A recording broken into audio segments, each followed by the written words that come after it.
If you got a raise in the last 5 years, there's a good chance it quietly cost you 2 to 4 years of your life. Not because you're bad with money, not because you lack discipline, but because every raise came with an invisible contract, one that locked you into thousands of extra work hours for things that don't actually make you happier. And the most dangerous part, no one ever showed you the math.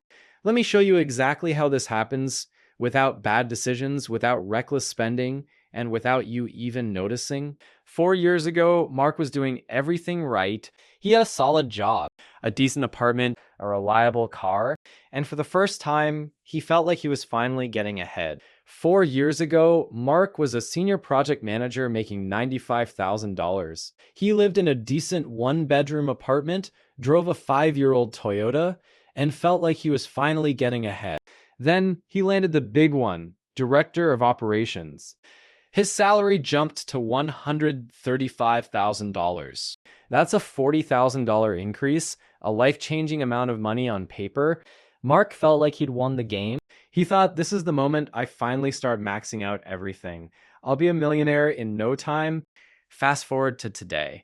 Mark is now making $150,000 after another cost of living adjustment and a bonus. He has seen his income grow by more than 50% in less than half a decade.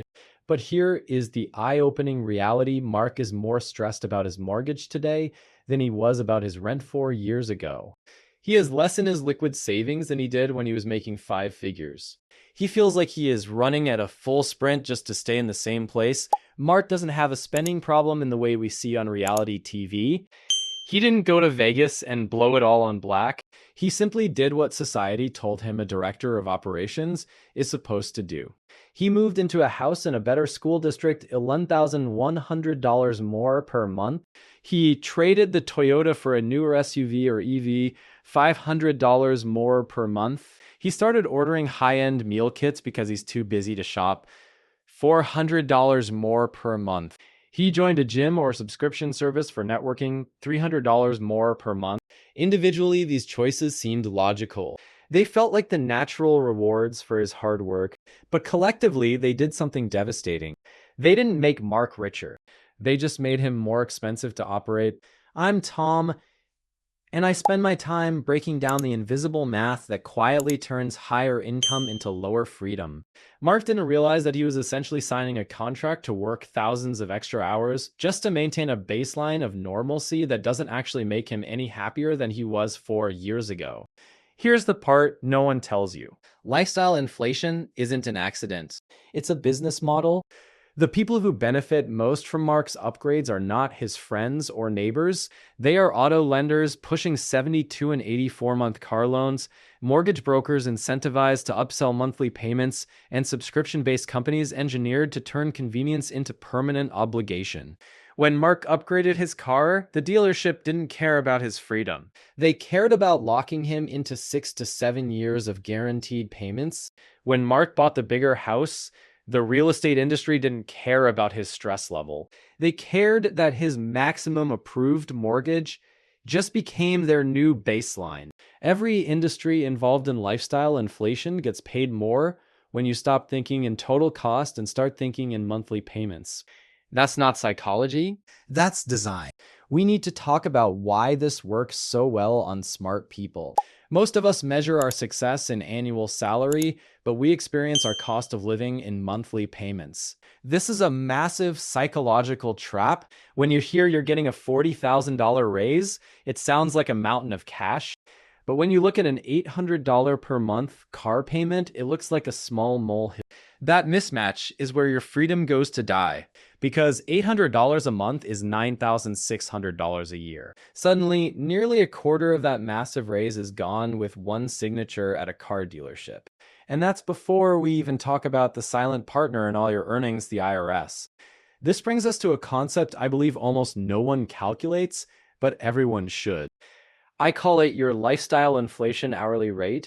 It's the only metric that matters if you want to understand the real cost of your choices. If this is the first time you're seeing money explained this way, consider subscribing. This is what we do here. To calculate it, you have to stop looking at gross income. Gross income is a fantasy. If you earn $150,000, you don't actually have $150,000 after federal taxes, Social Security, Medicare, and state taxes. A single person might take home roughly $100,000 to $115,000, depending heavily on location and filing status. Check an IRS or a third-party tax calculator for your exact numbers. Mark works about 2,000 hours a year. At a $150,000 salary, his gross hourly rate looks like $75 an hour, but his actual take-home pay, the money that hits his bank account, is closer to $52 per hour, give or take, depending on deductions and benefits. Now, look at the house upgrade. That $1,100 monthly increase didn't just raise his expenses, it committed him to 21 hours of after-tax labor every single month just to pay for the difference. That's 252 hours a year, 6.5 full work weeks. Mark isn't working that time to build wealth. He isn't working it to travel. He isn't working it to retire early. He is working it to maintain a roof upgrade that his neighbors barely notice. Now, stack everything together. The car, the subscriptions, the meal kits, the premium gym, the small lifestyle upgrades. Mark inflated his lifestyle by about $2,800 a month compared to 4 years ago. Lifestyle inflation isn't a spending problem, it's a time problem. At a $52 per hour net wage, Mark is working 54 hours every single month just to fund lifestyle inflation. That's more than 600 hours a year. Nearly 4 months of full-time work every year just to pay for things he didn't need and doesn't enjoy as much as he expected. From January to late April, Mark is working only for his upgrades. That is the hidden math of the middle-class trap. The real danger here isn't just the hours you're working today, it's the wealth you're silently deleting from your future. I call it ghost wealth. Ghost wealth is the money you never see, never touch, and never miss, because it disappears before it ever has the chance to exist. Let me show you what I mean. Let's look at two 35-year-old professionals. We'll call them Baseline Sarah and Inflated Sarah. Both earn $120,000 a year.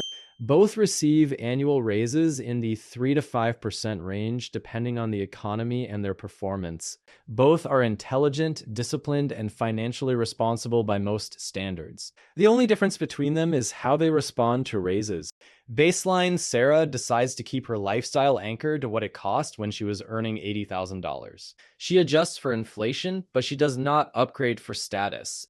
She invests the difference.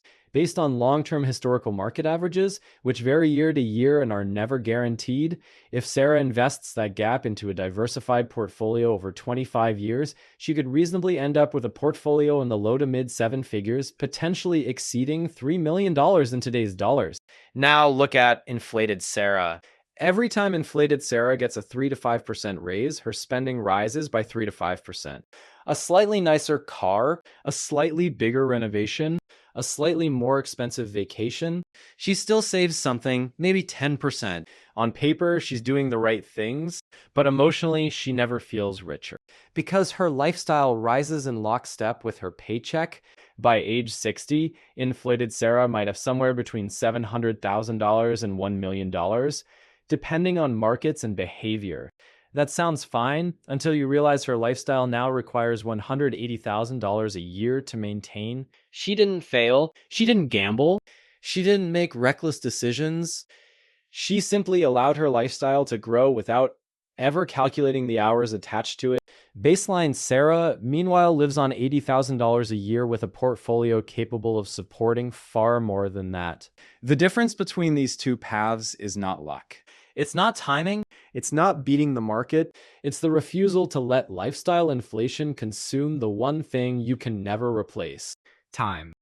The real cost of Inflated Sarah's nicer cars and bigger house wasn't the monthly payment, it was the inability to ever stop working.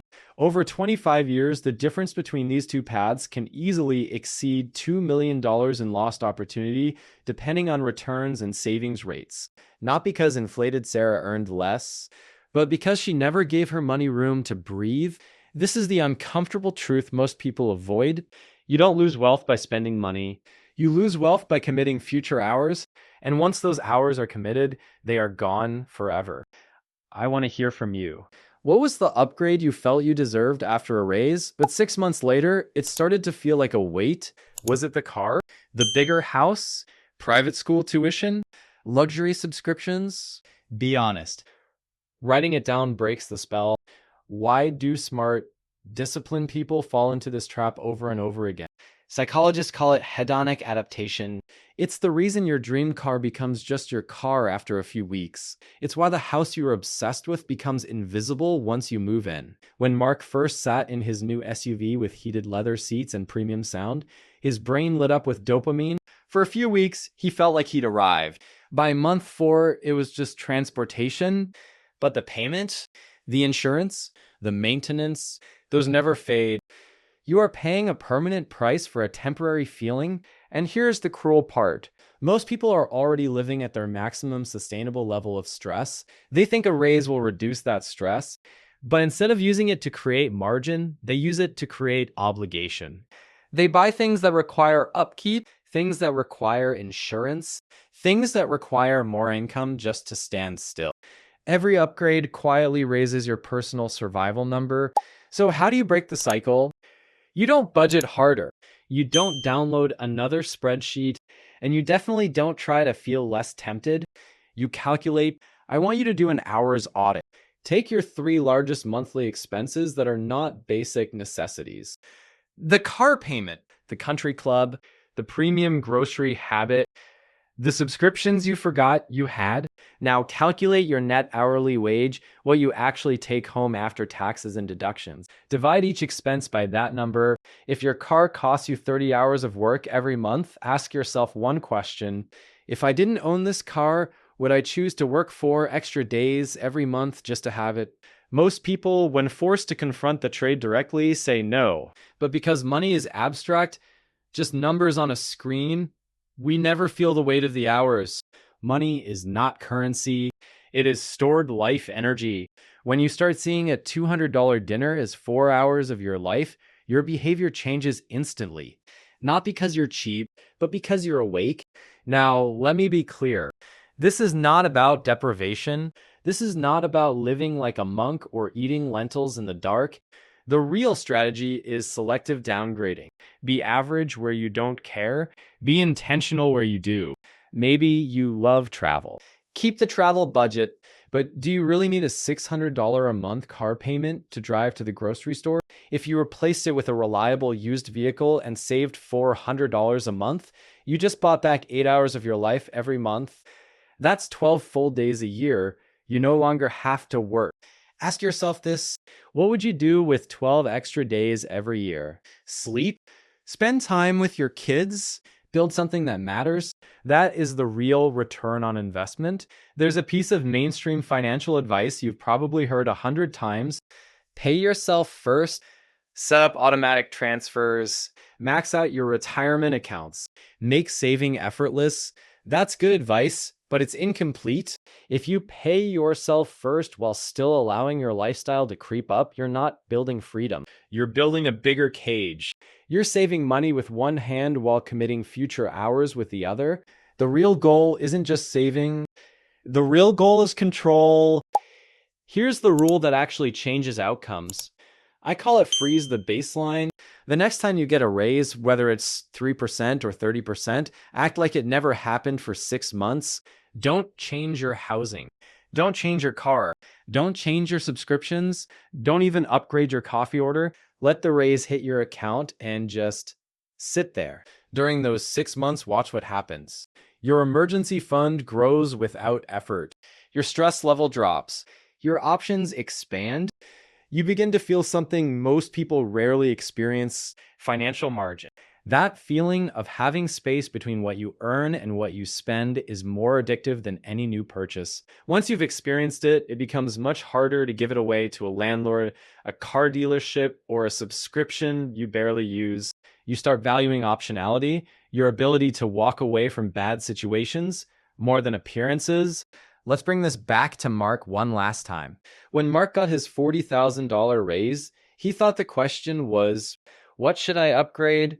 But the real question should have been, How much of this raise do I want to give my future self? If Mark had taken just half of that raise, $20,000, and held his lifestyle steady, he would have been investing roughly $200 a month after taxes, depending on his situation, at a long-term average return of around 7%, which fluctuates year to year and is never guaranteed. Here's what that gap could grow into. One, in 10 years, approximately $200,000.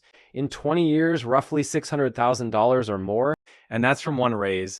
If Mark repeated that behavior with every meaningful raise over his career, he wouldn't just be comfortable, he would be work optional in his late 40s or early 50s. That is the power of the gap. Here's the trade most people never consciously agree to, but make anyway. They trade 20 years of potential freedom for 20 years of slightly newer stuff. They trade early retirement for better trim packages. They trade optionality for appearances. They trade time for things that stop feeling special almost immediately.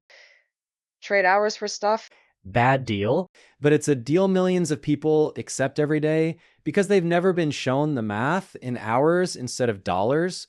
I want you to do something practical before this video ends. Open your banking app. Look at your recurring subscriptions. Look at your largest monthly expense that isn't housing or insurance. Now calculate how many hours of after-tax work it takes to pay that bill. If that number makes you uncomfortable, good. Discomfort is data. It means you're starting to see the difference between a life that looks successful and a life that actually feels free. Go down to the comments and tell me, what is your lifestyle inflation hourly rate? How many hours per month are you working just to fund the upgrades you've made in the last few years? Seeing it written out is often the turning point. Wealth isn't about what you earn, it's about what you keep, and more importantly, what you don't have to do to get it. The most expensive thing you can buy is a life you can't afford to walk away from. Let your next raise become leverage, not handcuffs.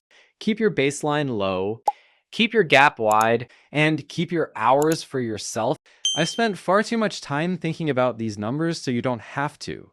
If this changed the way you look at your paycheck, hit the like button and share this with one person who just got a promotion. You might save them years of treadmill time. I'm Tom, and I'll see you in the next one. This content is for educational and informational purposes only. It is based on historical data and general financial principles. It does not constitute personalized financial advice. Outcomes vary based on individual circumstances, market conditions, and behavior. Always consult a qualified professional before making financial decisions.